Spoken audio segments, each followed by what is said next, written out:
नमस्कार साथियों, आप सभी का स्वागत है हमारे YouTube channel maths study with Vishnu में। आज हम कक्षा 8वीं की 8th ग्रेड पाठ्यपुस्तक के अध्याय 2 एक चर वाले रैखिक समीकरण के सभी प्रश्नों को हल करेंगे। तो आइए चलिए एक एक करके हम इस अध्याय के सभी प्रश्नों को देखते हैं। तो चलिए, हमारा पहला प्रश्न है बहुविकल्पीय प्रश्न, ठीक है, जिसमें पहला प्रश्न दिया गया है निम्नलिखित में से कौन सा गणितीय समीकरण है। तो इसमें हमारा गणितीय समीकरण कौन सा है? विकल्प ए 15 बराबर 5 प्लस 2x, ये हमारा एक गणितीय समीकरण के रूप में सही कथन लिखा हुआ है। अगला है हमारा दूसरा, 3x प्लस 2 बराबर 13 में x का मान क्या होगा। तो x का मान निकालने के लिए हम क्या करेंगे, 3x बराबर इस 2 को हम दूसरी साइड पक्षांतरण कर देंगे तो क्या बच जाएगा, 3x बराबर 11 और x बराबर क्या करेंगे हम 11/3 आ जाएगा। ठीक है, तो ये हमारा विकल्प कौन सही हो जाएगा? विकल्प हमारा ये डी वाला विकल्प सही हो जाएगा इसमें। अगला है हमारा तीसरा प्रश्न,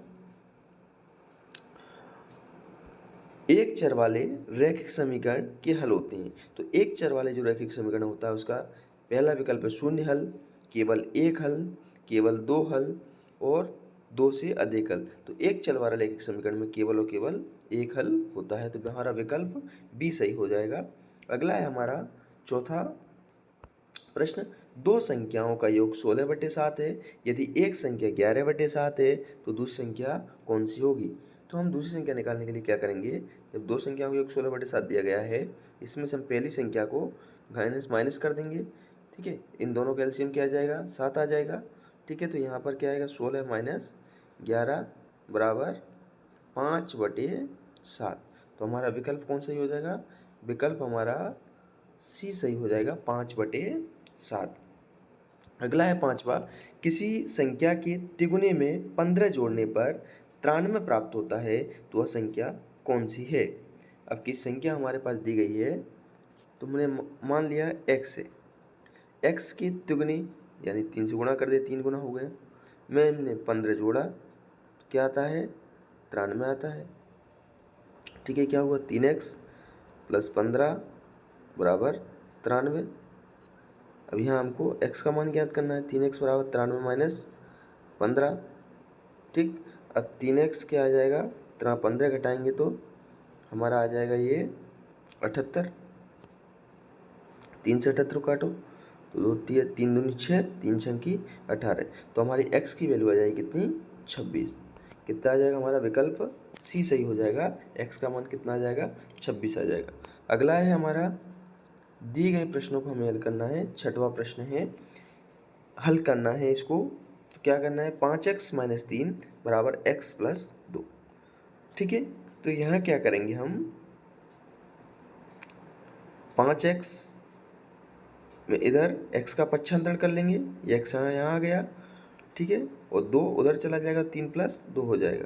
तो इधर नीचे कितना हो गया, ये x 5x में से x गए तो 4x और 2 3 5, x बराबर क्या आ जाएगा, 5/4। ठीक है,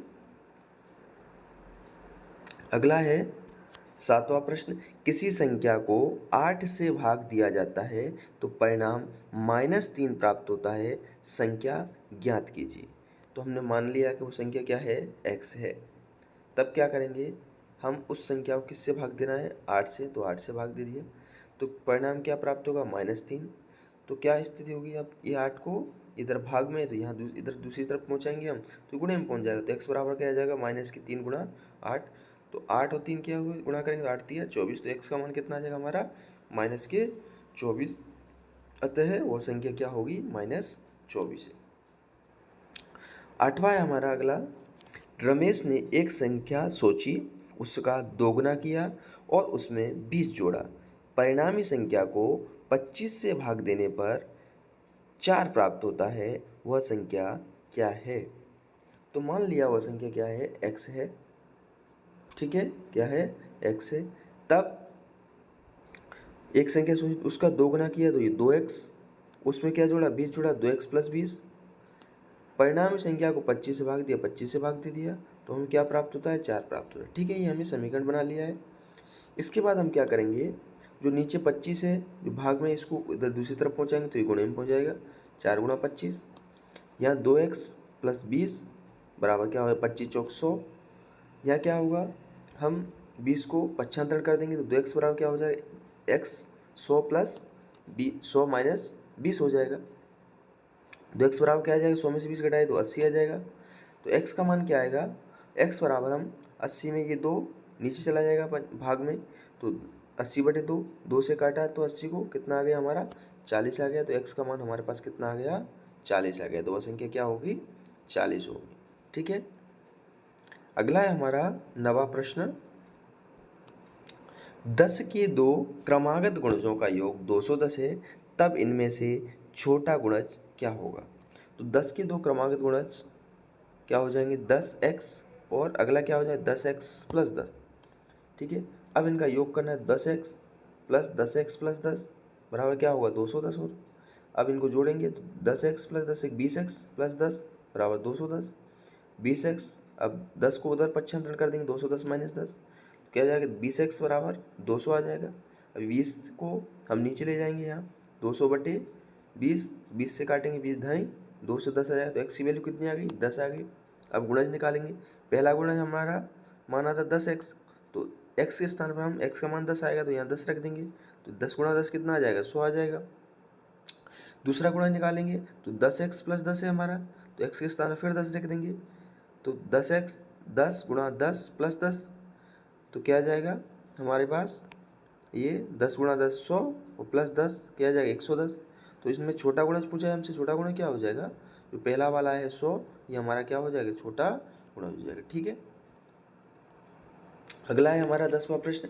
x के किस मान के लिए निम्न आकार का परिमाप 186 सेंटीमीटर है। हमारे पास एक आयताकार चित्र दिया गया है जिसमें इसकी लंबाई और चौड़ाई दोनों चीज़ दी गई हैं हमारे पास। ठीक, अब आयत का परिमाप क्या होता है 2 गुणा लंबाई धन चौड़ाई। हमारे पास परिमाप दिया हुआ है तो 186 प्लस बराबर 2 गुणा यहाँ लंबाई लिख देंगे 2x + 66 प्लस 5x + 6, ये चौड़ाई लिख दी। 186 बराबर 2 गुणा 2x और 5x 7x हो जाएंगे, और 66 और 6 + 72।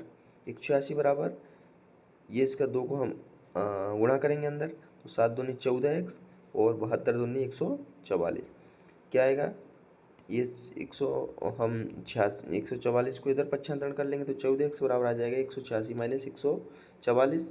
14x बराबर क्या आ जाएगा 186 में से 144 घटाए तो 42। ठीक, अब 42 आ गया तो x बराबर आएगा 42/14, तो x का 14 तिया 42, x का मान कितना आ जाएगा हमारे पास 3। क्या पूछा गया था हमसे, x का मान पूछा गया था, हमारा x का मान आ गया 42। ठीक है, सॉरी x का मान कितना आ गया 3 आ गया। अगला है हमारा 11वां प्रश्न। एक बढ़ई एक पलंग बनाने के लिए 2600 रुपये लेता है। इसमें प्रयोग की गई सामग्री की लागत 1100 रुपये है, मजदूरी 200 रुपये प्रति घंटा है। बढ़ई में कितने घंटे कार्य किया ये हमें ज्ञात करना है। तो कुल खर्च कितना है पलंग का 2600 रुपये, इसमें सामग्री कितनी की आ गई 1100 रुपये की, तो हम 1100 2600 में से 1100 घटा देते हैं तो मजदूरी जो शेष मजदूरी बचेगी, तो हमने घटाया तो 1100 में 2600 में से 1100 गई तो 1500 आए। अब मजदूरी की दर 200 रुपये प्रति घंटे थी, दर क्या है 200 रुपये प्रति घंटा। हमें कुल कितने घंटे कार्य किए ये ज्ञात करना है। तो कुल घंटे के लिए क्या करेंगे हम, जो हमारे पास मजदूरी के रुपए थे उसमें हम 200 ये मजदूरी की दर से भाग दे देंगे। 1500 में 200 से भाग दिया तो 7 सही 1/2 घंटे हमारे पास आया। तो यही बढ़ई द्वारा 7 सही 1/2 घंटे कार्य किया गया। अगला है हमारा 12वां प्रश्न। क्या है 12वां प्रश्न, समीकरण का हल कीजिए। z/2 - 1/5 बराबर z/3 + 1/4। तो सबसे पहले हम क्या करेंगे, जो हर है 2 5 3 4 इनका क्या लेंगे एलसीएम लेंगे। तो इन 2 5 3 4 के एलसीएम लेने पर एलसीएम कितना आ जाएगा हम 60 आ जाएगा। हम अलग से एलसीएम निकाल लेंगे। दोनों पक्षों में हम फिर उस एलसीएम से यानी 60 से गुणा कर देंगे। तो 60 गुणा z/2 - 1/5 बराबर 60 गुणा z/3 + 1/4। ठीक है, हम यहाँ गुणा करेंगे, अंदर भेजेंगे 60 को, तो 60 यहाँ क्या होगा गुणा करेंगे 60 गुणा 1 से होगा गुणा z/2 2 से ये कितना कट जाएगा 60, 30 बार, 30 गुणा जेड कितना आ जाएगा हमारे पास, ये 30 जेड आ गया। इसी प्रकार 60 को फिर अंदर भेजेंगे, यहाँ क्या है 1/5, यहाँ माइनस आगे लगा देते हैं, 1/5, 5 से इसको काटेंगे तो 5 कम 5, 5 तो माइनस के 12 आ जाएगा, ये -12 आ गया। अगले इधर वाले को भेजेंगे 60 को, 60 गुणा Z/3, 3 से काटेंगे तो 20 12 कटेगा, तो 20 गुणा जेड तो 20 जेड आ जाएगा ये। ठीक, अगला क्या है 60 गुणा 1/4, तो 4 से काटेंगे तो 4 एकम 4, 4 पंजे 20, कितना आएगा 15 आ जाएगा। ठीक है, इस प्रकार हमने इसको सरल कर लिया। अगला है अब यहाँ क्या अंक क्या करेंगे 30 जेड, और इस 20 जेड को इधर पक्षांतर कर लाएंगे तो 30 जेड माइनस 20 जेड हो जाएगा। ये 12 को उधर भेज देंगे तो ये 15 + 12 हो जाएगा। 30 जेड में से 20 जेड गए तो 10 जेड, 15 12 कितना होगा 27, जेड की वैल्यू कितनी आई, जेड बराबर 27/10। ये हमारा हल हो जाएगा इस समीकरण का। अगला है हमारा 13वां प्रश्न, समीकरण हल कर उत्तर की जांच कीजिए। तो क्या है समीकरण, 5x - 2 कोष्टक 2x - 7 कोष्टक बंद बराबर 2 कोष्टक 3x - 1 कोष्टक बंद प्लस 7/2। ठीक है, इसको हमें सरल करना है, उसकी जांच भी करनी है। तो 5x, इसको 2 को अंदर भेजा तो 2 दूनी 4 माइनस के 4x प्लस -2 और इधर माइनस के साथ तो माइनस माइनस प्लस, प्लस के 2 7 14 बराबर, फिर 2 को फिर अंदर भेजना है यहाँ से, तो 2 तिया 6x माइनस के 2 और इधर प्लस के 7/2, जैसा का वैसा लिख देंगे। तो अब क्या होगा, ये 5x में से 4x जाएंगे तो x बचेंगे प्लस के 14 बराबर। अब यहाँ पर हमको यहाँ इसके बटे में कुछ नहीं है तो 1 होगा, तो इन दोनों का एलसीएम कितना आ जाएगा 2 आ जाएगा। अब यहाँ हम 2 से इसको ऊपर गुणा करेंगे तो 2 छंकी 12x माइनस के 4 प्लस के 7, तो नीचे क्या आ जाएगा, ये 2 यहाँ गुणे में चला जाएगा इधर, तो 2 गुणा x प्लस 14 बराबर 12x माइनस 4 प्लस 7। ठीक है, अब 2 को अंदर भेजेंगे हम, 2x प्लस 28 बराबर 12x माइनस के 4 प्लस 7, 2x प्लस 28 बराबर इधर इसको घटाएंगे 12x, तो इधर क्या बचेगा हमारा 3 बचेगा प्लस के। अब 12 पक्षांतरण कर लेंगे, 12x माइनस के 2x बराबर 28 माइनस के 3। ठीक है, ये इधर आ जाएगा तो ये 3 माइनस का हो जाएगा। इधर 12x में से 2x गए तो 10x, 25 में से 28 में से 3 गए तो 25 बचे, तो x बराबर क्या आ जाएगा 25/10, यानी कि 5/2 आ जाएगा x का मान। अब जो x का मान हमारे पास 5/2 आया है, इसको हम क्या करेंगे, दोनों पक्षों में x का मान 5/2 रखेंगे, और दोनों रखेंगे तो ये दोनों संतुष्ट करेगा, तो हमारा LHS बराबर RHS रहेगा। अगला है हमारा 14वां प्रश्न। क्या है 14वां प्रश्न, एक माँ और उसकी 2 पुत्रियों ने एक कमरे में का निर्माण 75,000 रुपये में करवाया।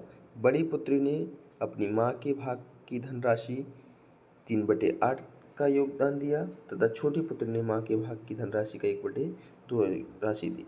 तीनों ने पृथक पृथक कितनी राशि का योगदान दिया। तो हम क्या करेंगे, माँ ने धनराशि दी, माना कि x धनराशि दी, बड़ी पुत्री ने उसकी माँ की धनराशि 3/8 तो 3x माइनस 3x/8, छोटी पुत्री ने 1/2 तो x/2, इन सबको हमने जोड़ा, x प्लस 3x/8 प्लस के x/2 बराबर 75,000। ठीक है, तो यहाँ एलसीएम 8 आ गया, तो 8x plus 3x plus 4x/8 बराबर 75,000। अब 15x/8 बराबर 75,000, 8 का गुणा 75 से कर देंगे तो 15x बराबर 75,000 गुणा 8।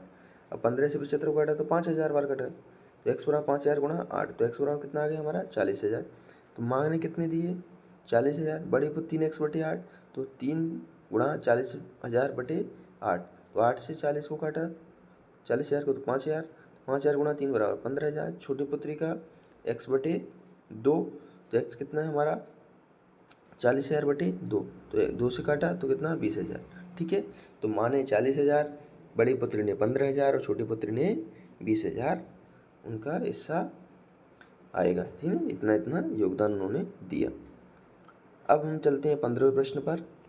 नीचे समीकरण का मॉडल दिया गया है, जहाँ 5x - 6 बराबर 4 को ये दर्शाता है। यहाँ जो ग्लास दिया हुआ है वो x को दर्शाता है, माइनस जो है -1 को दर्शाता है, प्लस 1 को दर्शाता है। तो यहाँ देखो 5x, तो x 5 है, तो ये 5 हमें गिलास से बने हुए हैं, 1 2 3 4 5। फिर माइनस के 6 हैं, तो 1 2 3 4 5 6 बने हुए हैं, बराबर 4 आया, तो प्लस 1 2 3 4 प्लस के बने हुए हैं। तो हमें इस पहला प्रश्न दिया है 7y प्लस के 14 बराबर 7। तो हम y के स्थान पर क्या रख देंगे, 7y के स्थान पर 7 गिलास रख देंगे, 1 2 3 4 5 6 7। ठीक, फिर जो है प्लस के 14 है, तो यहाँ 1 2 3 4 5 6 7, और ये 1 2 3 4 5 6 7, 7 7 14 से हमने ये रख दिए, बराबर क्या रहा प्लस के साथ, तो 1 2 3 4 5 6 और 7, ये हमने 7 रख दिए। अगला है हमारा 5x माइनस के 6 प्लस 6 बराबर 4 प्लस 6। तो कितना 5x है, तो गिलास 1 2 3 4 5, फिर क्या है -6, तो माइनस के 1 2 3 4 5 6, ये माइनस हो गए, प्लस के 6 है, तो 1 2 3 4 5 6 ये हो गए। फिर क्या आया प्लस के 4, तो 4 हो गए ये, और प्लस के 6, तो ये 6 हो गए। ठीक है, तो इस प्रकार से हमारा ये 15वां प्रश्न हो जाएगा। ठीक है, तो इस प्रकार हमने अध्याय 2 के सभी 15 प्रश्नों को एक एक करके हल किया।